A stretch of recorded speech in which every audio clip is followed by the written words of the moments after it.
ប្រាំងធរាំងហើយភ្លឺចាំងចែងអើយ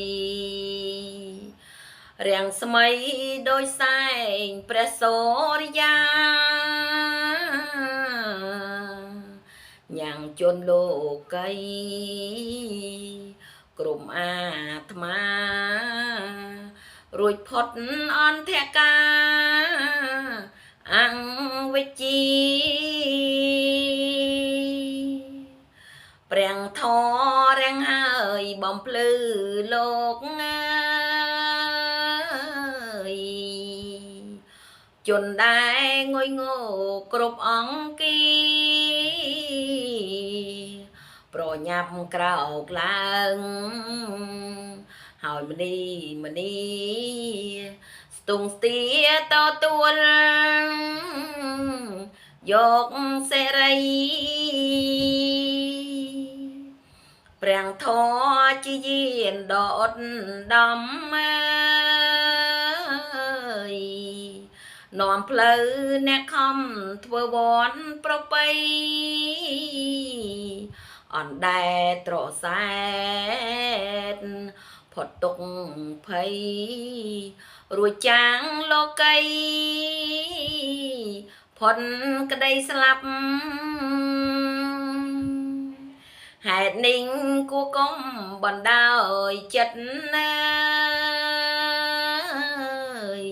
មិនត្រូវប្រព្រឹត្តតាមទំលាប់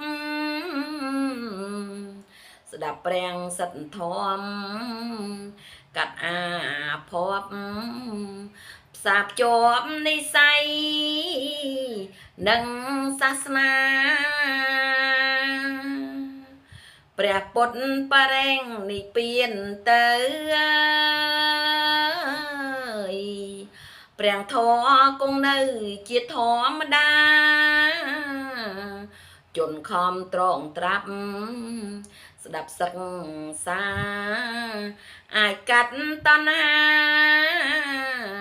នេះអនាគតទោះជាស្ថានសួគ៌ទាំង5មួយអើយនឹងឋានមនុស្សមួយជាប្រាកដទោះជាព្រហ្មឋានខ្ពស់បំផុតគង់អាចចយុតត្រឡប់បាន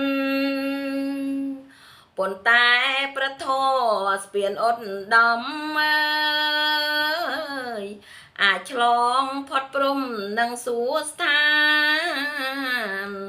ដាក់ដល់និព្វានទីខ្សែមសានអាចរួចទុកបានខ្សានមនោរម្យរួចពីចំណងនៃកងកម្មអើ